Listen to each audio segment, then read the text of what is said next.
1898 साल हे किती हो भाग्यवान, रमाबाईचा जन्म झाला वाटा साखरपान, रमाबाईचा जन्म झाला वाटा साखरपान.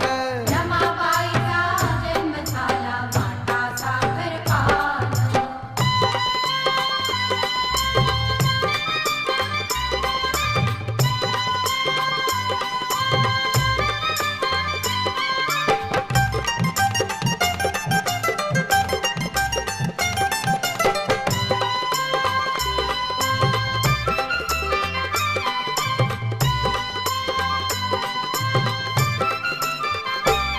भिकू रुक्मिणी हर्षात दंग झाले वो बारशात.